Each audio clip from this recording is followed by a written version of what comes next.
So, today we're talking about what happens when youth age out of government care. Research shows that young people leaving care are way more likely to face homelessness, unemployment, mental health struggles, and trouble staying connected to family, community, and culture. Basically, they're expected to become fully independent at 18, while most of their peers are still getting support from home. And a lot of former youth in care have been really vocal about how harmful that sudden cutoff is. Many say support should continue on until around 25, especially for those with mental health needs or medical needs. We thought it would be best to talk with people who've experienced aging out of government care and professionals who support them to collect first-hand accounts and practical insights for developing truly beautiful solutions. Throughout this presentation, you will hear clips from several long-form interviews that we conducted with 4 separate stakeholders who are or have been involved in youth transitions from care. We regret that due to time constraints, we were not able to share their stories with you in full, but we are no less grateful for their contributions, and we hope that the selections from these conversations will honor their perspectives accurately. We started by interviewing Tammy, who was formerly a youth in care and is now a social worker. This meant we got to ask specific questions about our theoretical understanding and approach. We also asked Tammy how we can be more anti-oppressive in our practice supporting youth transitioning out of care, what she thinks is the root of the issue, and how we can work with youth to help us better understand where the natural support might exist for them, and how we can rally those troops to support them in a successful transition.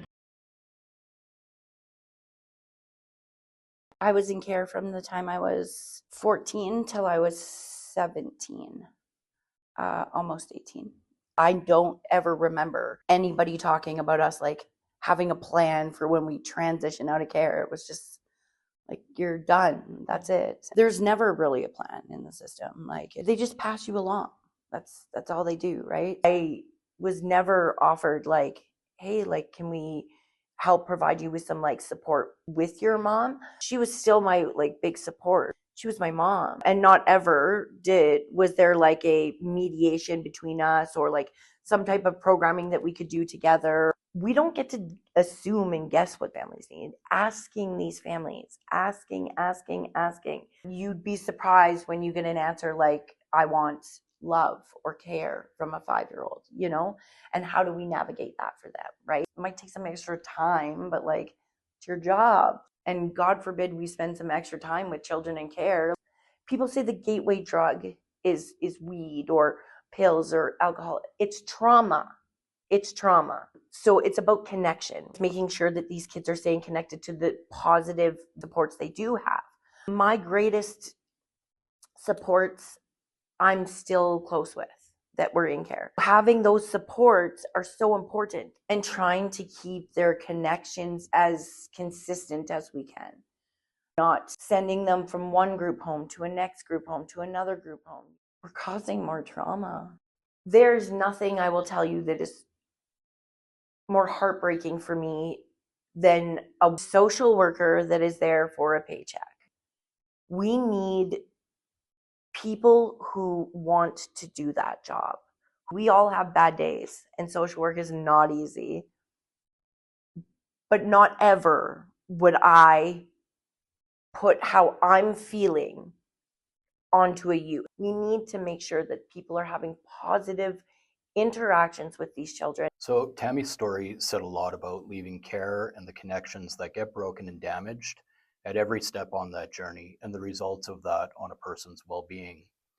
Like when she spoke about staff who are there just for a paycheck, that hit me hard. And I feel like that touches on systems theory in several different ways. You know, for kiddos who are trying to navigate big systems like child protection and maybe the legal system, and for us, the social workers, dealing with the cycles of burnout and breakdown, which ultimately can take us out of the youth social ecosystem. And that results in more loss for them.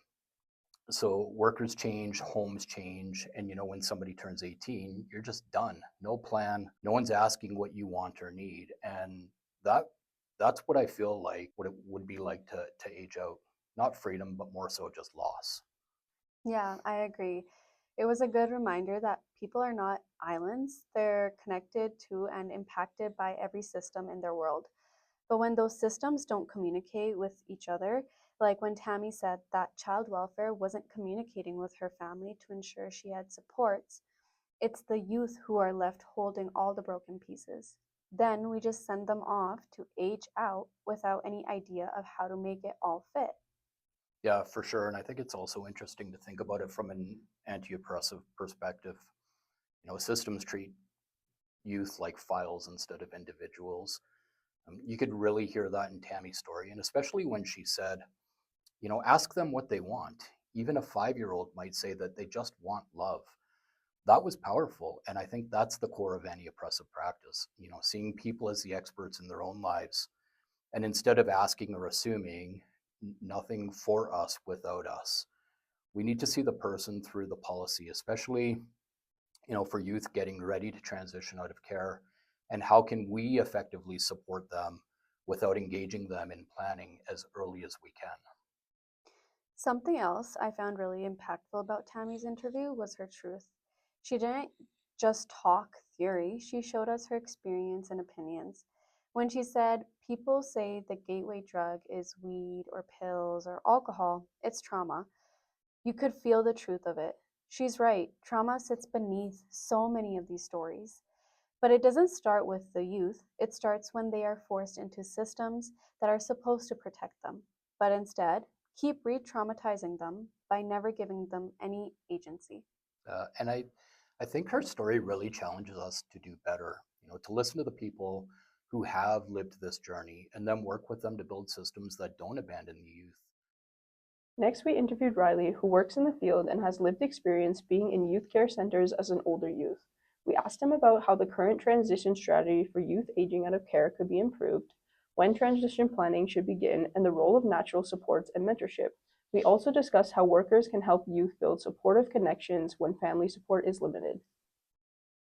And I'm a firm believer that the transitional process out of care as a child, as a teenager, should be seen as a 4 or more year process, where you might be paring back certain supports over time, depending on need and just like where the youth is at, what they're struggling with, resources they do have in place that are benefiting them.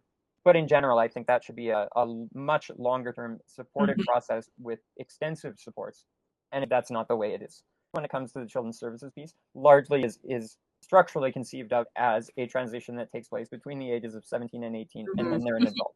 And obviously, it doesn't work that way. Our brains don't stop developing until we're in our mid-20s. And the reality is that if you are already a kid involved with children's services, you've gone through some shit. You've dealt with family turmoil and abuse and trauma and addiction and whatever the case may be, right? And the lack of like safe, reliable, longer term, just like human supports, whether it's like positive, stable family members that are going to be able to support their kids in what they're going through in a consistent and consistently helpful way. The fact that those same kids are going to be expected to have the wherewithal and the presence of mind and the capacity to take a bunch of initiative and be smart about planning out that transition process. You're already up against the odds to an extreme degree. They did a lot for me. They did the transition planning piece with me of helping me save my money, find an apartment, and figure out how to get a damage deposit together and get some furniture for the place. They were extremely helpful with all that stuff. And then it was kind of like, okay, well, you're not so much under our purview anymore. You're living independently. I've got this very short runway, and then I'm truly on my own. And I had way more available to me than the vast majority of the kids I work with do. And so for them, I can only imagine how intense and just overwhelming that is. And you have to really understand that these kids are not statistics, they're not numbers, they're people. And all of them deserve a fighting chance, and they deserve to be put in a position to access that fighting chance. It should start internally with children's services earlier than it does, because I've had kids say to me, I've been trying to get my caseworker to start working with me to put together a transition plan, and they're already 17 and it hasn't happened yet. I've told the kids I work with many times, because they'll bitch about their caseworker, and it's like, I actually don't envy your caseworker one bit, because I would never want to do that job ever. You're set up to fail because you have 25 kids on your caseload and you're 30 days in a month. There's no way that a caseworker can actually give each of the kids that they're working with the time and attention and care and consideration and planning that they deserve and that they need. I don't envy them in that respect, because even if you go into it with the best of intentions and with a work ethic that's just so far beyond I don't know how you would actually have the capacity as one person to get as much figured out for them as they really need most of the time. It's going to be up to future generations of social workers and of children's service workers and advocates to really push for more, right? Because I think nobody would want that kind of a life for their own kids. One thing that really stood out to me from the interview with Riley was how late transition planning usually starts for youth in care. Riley said that most youth don't even start those conversations until they're like 17, which by then is basically too late. Right, that timeline sucks and doesn't allow the youth to be involved or help empower them to transition to adulthood successfully. We need to be more proactive than reactive. For sure. And Riley said planning needs to start when youth first interact with child services, building stability over years, not months. And that, I think, is a much more practical strategy since these larger systems like child protection and education, and even the legal system, move so slow. It also provides social workers with much more time and opportunity to connect with youth and get to know them and involve the social worker in their social networks and also in planning for transition. I wanted to mention informal and natural supports. Riley implied the importance of building sustainable community-based supports that last for these kiddos so that they're not relying only on their social workers for support. Mentorship can be a big part of that too. We all need consistent, trusted adults who can guide us through more than just the nuts and bolts of the life, like housing and employment. Through the skill building pieces are crucial too. But we really all need people who we look up to know that will stick with us and that will help us develop our own identities and navigate the various transitions involved in that. Yeah, I totally agree. And if we see youth as part of their interconnected systems, our interventions should focus on developing capacity and not just managing crises. So, skill building and logistics, but also relationships that help build resilience. And the kids are obviously our first priority, but I also heard Riley say something about how the system overworks social workers and we're all overworked and under resourced, which reminded me of what Tammy said about social workers just showing up for a paycheck. And if we're using a systems theory lens, we are part of the social ecosystem of these youth. And our burnout is a symptom of a dysfunctional structure that fails literally all of us and them. 100%. The system sets workers up to fail.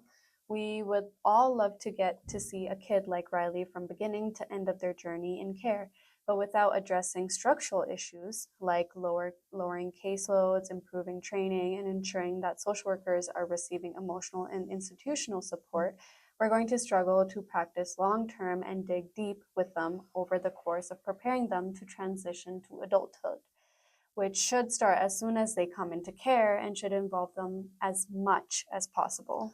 Absolutely. I think that's how we're going to move them from surviving to thriving, and not just for youth, but also for the people that support them. And Riley really drove home how change is needed at every level for youth and for the systems, the workers, the natural supports. Everyone in their lives needs some help. And the gaps aren't about effort or intention, they're systemic. Next, we interviewed AM, who has lived experience aging out of care and now works in the field. I asked about the most challenging parts of transition, how natural supports and mentorship should be identified, resourced, and honored, and how to center youth in decision making rather than case teams deciding without them. We also asked for solutions, which she provided some great insights on. From nothing to, oh, we're going to move you, and they stress you out about it, and then you sit on it for a month. I feel like there's a lot they really need to work better at including the youth in what's going on. I feel like my experiences, I had hospital social workers, I had child welfare, I had kind of the circle, and they really bounced me around, which was really not helpful. I mean, I turned out fine, but I found the bouncing around really made it hard to build those relationships. And I think it just shocked me because I thought, it's the best interest of the child. And I still, want to think that because that's one of our policies. But I feel like a lot of the time it's not, and it's not including families, and it's not, higher up decision making. And often it's not even your direct social worker making it. It's the case team who's never met you, but just reads the notes. And I find I really struggle with that after. I think there's a lot of failure to clarify, at least for me, especially if you're someone who is really driven to be out of the system. If you're really self-driven, I want to go to university, I want to do this, they're not really supporting because they just assume, oh, like you'll be able to figure it out. So I know it's very much like you turn 18 and your services kind of dissipate. Like my therapy sessions that were obviously government funded started dissipating, and I really liked the therapist, but sadly I couldn't continue. So that was kind of really frustrating that this stuff, no matter how far you're working on it, they kind of just go poof. I'd say while I understand the confidentiality, it's really challenging, like for people that have not had support growing up, and then you get a social worker you connect with, and then now they're taking you for your last little coffee get together, and they're like, "Oh, good luck, you got this." Like I was really lucky. Mine's my mentor now, so she's a social worker, so it's really helpful to have her still around and have waited that year and reached out. But for a lot of kids, that's not the case. So I feel like, yeah, I was just like losing those connections and almost just that stability of having somewhere to go every week. It's not a one person job. I feel like assigning one social worker to one kid, but then having 10 people also arrange the case without seeing the kid just really doesn't set anyone up for success. It doesn't build therapeutic relationships. So I'd say almost like having like just a community of people raising things, like almost like, we have so many communal family systems that are coming to Canada, and even you look at Indigenous family systems where it's not just mom and dad, it's everyone. And so you almost incorporate that mindset into the child welfare where it's, you have this social worker, and then you have this natural support, and then you have, family, and you have cultural resources, and almost like incorporating it better so that everyone, it's not, case team meeting has the highest say, and then you have caseworker, then you have this. Like I think almost giving weight to everyone. So what I found powerful about how AM described transition at the beginning and the ending with relationships, she talked about how youth are often quote unquote bounced around from worker to worker, right? And never getting a chance to build trust or learn the skills that they actually need before they actually age out. She also emphasized that youth are rarely included in these conversations, even when decisions directly shape their lives. That's not really anti oppressive, is it? Sure isn't. And she also said that the process goes from nothing, nothing, nothing to you're moving out next month. And that really echoes what Riley told us, and that confirms that late planning sets youth up to fail. But AM helped us to see what early, relational, and consistent planning could look like in practice. And she reminded us that youth know who feels safe to them, but the system often speaks for them instead of with them. Yeah, and through a systems lens, you can really see the pattern there. Every interview highlighted the same breakdown. The micro level relationships that support youth don't really line up with the macro level systems that control them. Tammy lost connection. Riley saw us start way too late, and AM pointed out how even when the youth ask for natural or long term support, the system pushes back. And she talked about child services often discourages workers from staying connected once the youth age out. And even those relationships are sometimes the only stable support the youth has ever really had. Once again, that disconnection is structural. Mm. Yeah, and again, from an anti oppressive perspective, that structure is what needs to change. AM talked about being excluded from her own transition plan, which is crazy. And decisions were made by people she'd never even met. And we have the power to empower youth to co create not only in their transition plans, but in their lives at every step of the way.